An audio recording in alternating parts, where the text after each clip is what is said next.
de la technologie de la Formule 1 et d'ailleurs les performances s'en rapprochent. Il faut savoir qu'à Fiorano, les pilotes essayeurs de Ferrari tournent dans les mêmes temps qu'une Ferrari Enzo. Ah carrément. Avec ce bijou. Bon, écoute, la pression est là. Hein. Voilà, à toi de jouer. Bon, tu montres un petit peu le moteur par exemple. V8. Full carbone. 4 litres 3. Full carbone ce moteur. 510 chevaux. 20 chevaux de plus uniquement que la 430 normale, mais toute la gestion électronique est faite différemment. La voiture fait 100 kg de moins avec une boîte de vitesse robotisée extraordinaire. Et donc au niveau perfo, c'est exceptionnel je suppose Nicolas? Exceptionnel, et c'est toi qui vas nous le dire. J'ai peur de monter à côté de toi maintenant. Ah ouais, carrément. Et normalement, elle a pas des bandes théoriquement? C'est une option qu'on peut avoir, ça s'appelle les bandes racing. C'est vrai que ça lui donne un look un petit peu plus sportif. Mais c'est tout de même un petit peu moins de 7 000 € l'option. 7 000 € pour les deux bandes. Juste pour les deux bandes. Juste pour les deux bandes. À toi de voir. À l'intérieur, très cher, c'est brut de béton. C'est-à-dire... Ah, il n'y a plus de moquette. Il n'y a plus de moquette. Tous les panneaux de porte sont en carbone. On voit la coque même de la voiture qui apparaît. Ah ouais. Ah oui, le plancher en métal. Du carbone partout. De l'alcantara. Du tissu. C'est vraiment une voiture de course. Et par contre, les sièges en tissu, c'est un peu cheap. Hein. Ouais, mais le cuir, c'est du luxe. Là, c'est un esprit sportif. C'est peut-être un petit peu plus lourd aussi. Est-ce que tu crois que Michael Schumacher avait du cuir dans sa Formule 1? C'est vrai. La réponse est non. On est d'accord. Bon, il n'y a plus rien. Putain, mais il n'y a même pas l'autoradio. Il n'y a plus rien. Il y a des vitres électriques. Il y a une climatisation. Il y a une direction assistée. Est-ce que tu crois que Michael Schumacher, il avait la climatisation? Il n'avait pas ça, donc tu peux tester. Mais bon, il était en cabriolet. Il était en cabriolet, donc c'est un peu vrai. Il était ventilé. Et par contre, détail extraordinaire, regardez-moi ce volant avec les LED diodes. Quand on approche de la zone rouge. Il faut savoir que la voiture peut aller jusqu'à près de 9000 tours minute. Voilà, toute la console centrale en carbone. Alors évidemment, pour la boîte à gants, mon cher Romain, tu repasses, tu oublies. Voilà, tu as un petit filet éventuellement. Voilà, tu peux mettre des clés, tu peux mettre un stylo. Voilà, c'est très esthétique. Très pratique. Voilà. Alors le Manettino a changé, on n'a plus la position neige, je vois. Exactement. Par contre, on a Race, donc on a Rain, c'est pour la pluie, Sport, Race. Ça, tout reste connecté. Par contre, la suspension devient un petit peu plus ferme. Exactement. Et les vitesses passent un petit peu plus vite. Ce magnéto-là, c'est grâce à la collaboration de Michael Schumacher. C'est lui qui a fait des demandes spécifiques pour pouvoir avoir ces dernières fonctions que tu ne trouves que sur la 430 Scuderia. On démarre. Alors là, à froid comme ça, au ralenti, ça fait pas plus de bruit.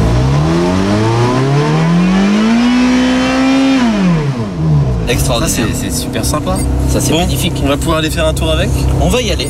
On est sur l'aire pleine de Mortefontaine. On a l'anneau de vitesse qui nous attend après. Je vais m'accrocher. On a l'extincteur. Tiens, j'avais pas vu qu'il y avait l'extincteur. On a l'extincteur. On a l'arceau de sécurité. On a les baquets en carbone.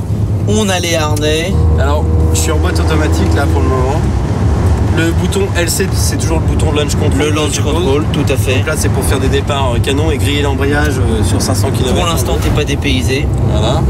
Le petit bouton amortisseur, je sais pas à quoi ça sert. C'est pour raffermir légèrement les suspensions. Déjà, on est à 40 à l'heure, on sent que la voiture est vachement plus ferme.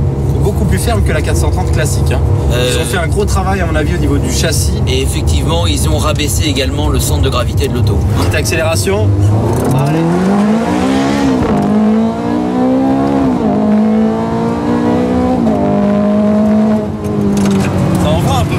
Vitesse de passage de rapport incroyable.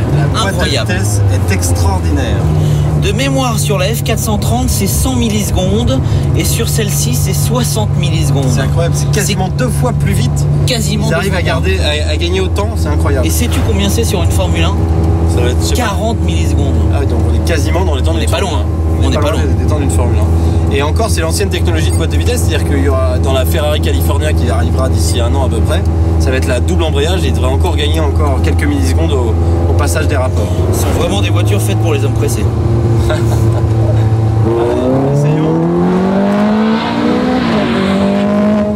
On va faire 2-3 courbes pour tester la... Et l'auto ne boule absolument pas, tu vois.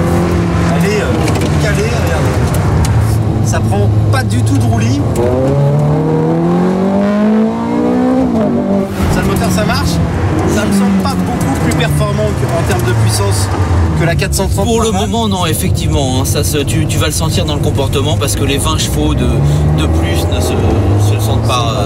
Par contre, ouais, c'est vrai qu'en termes de comportement, voilà,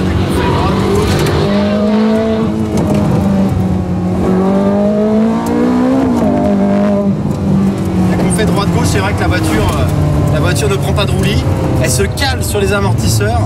C'est au niveau châssis, c'est incroyable. On va faire un test de freinage maintenant. Alors les freins céramiques, c'est ça. T'as pas une grosse attaque de frein, t'as vu? Ça freine pas très fort au moment de l'attaque de frein. Mais pour les freinages progressifs, donc c'est l'idéal. Mais ouais, freinage progressif, faut pas faire ça, Nicolas, je t'ai déjà dit. Il faut faire freinage dégressif.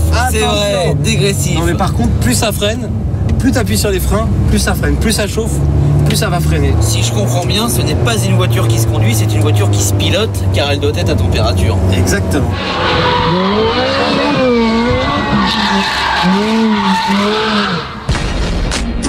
Départ arrêté en 3 secondes 5. 3 secondes 5. 3 secondes 5. Tout de suite. Allez, c'est parti.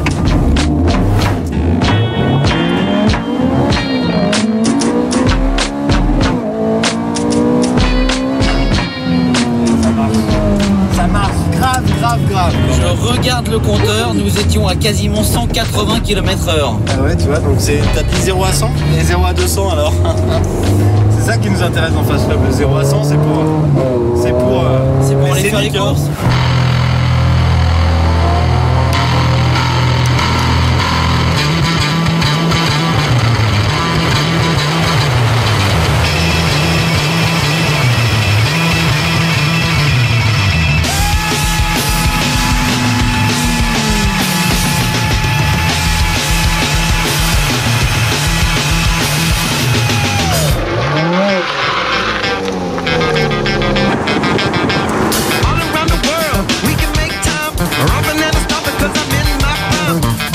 En tout cas, merci encore pour ta trouvaille.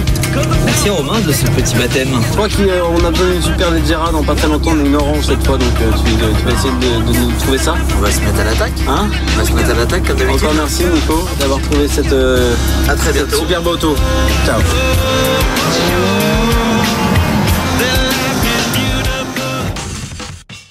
Il était 1h30 ou 2h du matin, je vois mon portable et je vois Romain. Je dis qu'est-ce qui se passe? Je décroche et j'entends juste comme ça, et Romain qui fait c'est extraordinaire, c'est extraordinaire. T'étais comme un môme. Bah ouais, écoute, ça t'arrive jamais toi? Ah non, mais c'est sûr.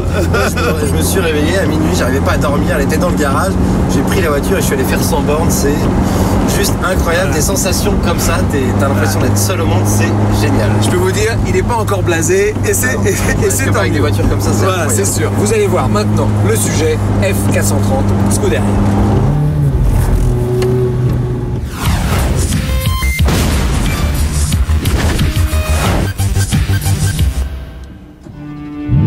Aujourd'hui, la mode est au beurre allégé, au yaourt sans calories, à la bière sans alcool ou encore à la confiture sans sucre. Bref, au super light. Et sur certaines automobiles sportives pure race, c'est pareil. Chez Ferrari, la course, c'est comme une seconde peau. Alors pour ceux qui trouveraient la dernière F430 un rien fadasse, voilà sa version Salsa Corsa Superleggera, la 430 Scuderia.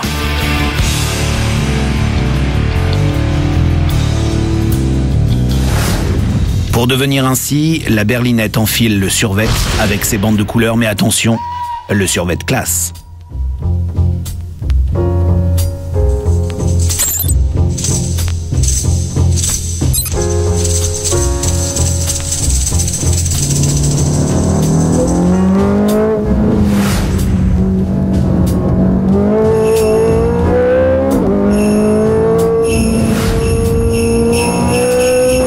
Cet avant déboulera dans vos rétros, pensez à vous pousser. Vous aurez à peine le temps de voir la proue revue et corrigée de cette belle italienne. Oui béante, fond plat optimisé, ouverture multiple, histoire de refroidir les freins et la mécanique ainsi qu'un regard perçant. La Scuderia donne le ton, mais ce n'est pas que pour faire joli, car ces modifications aérodynamiques permettent à la Scuderia de gagner de l'appui.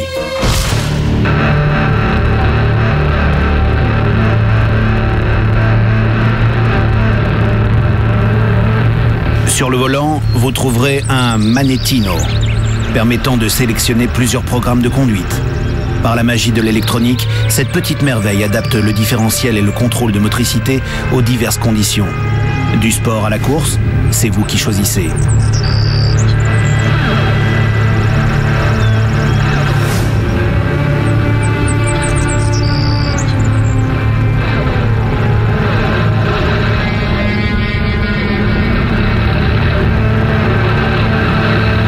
Allez, c'est parti pour un tour chrono.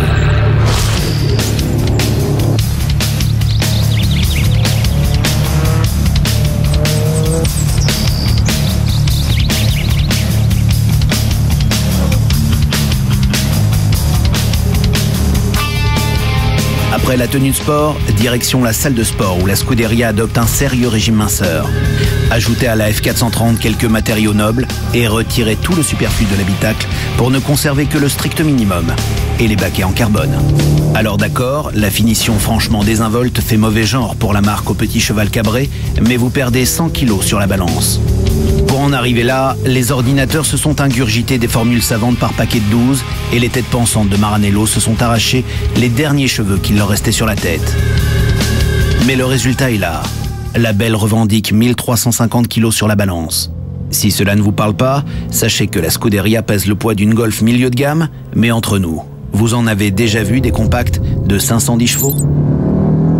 Sous cette vitre palpite le V8 4 litres 3 de la F430 qui reçoit encore quelques aménagements. Un travail de titan pour gagner 20 chevaux supplémentaires et un peu de couple à mi-régime. Mais franchement, lorsque les 510 chevaux débarquent sous le pied droit, c'est le grand bonheur et des sensations indescriptibles à la clé. Plaqué contre le dossier du baquet, vous voilà réduit à jouer le rôle d'un homme obus, projeté de 0 à 100 km/h en 3 secondes 6 et de 0 à 200 km/h en 11 secondes 7 ou d'avaler le kilomètre départ arrêté en 20 secondes 9 seulement. Des temps que seule la toute dernière Porsche 911 GT2 peut lui contester. Et pendant ce temps, vous pourrez conserver vos mains sur le volant, car la boîte Superfast est capable de passer un rapport en 60 millisecondes seulement, 2 fois plus vite que celle de la F430, pourtant pas franchement fainéante. Fille de la course, la Scuderia est d'une rare efficacité sur le circuit. Sur la piste d'essai maison de Fiorano, elle égale les temps d'une Ferrari Enzo pourtant plus puissante de 150 chevaux. Alors évidemment, les virages vous sautent au visage et les courbes vous centrifugent le cou. Mais souffrir a un prix, car à 208 000 € le joujou, c'est un peu cher pour une auto qui vous obligera à copiner avec votre ostéo. Mais finalement, Dieu que c'est bon.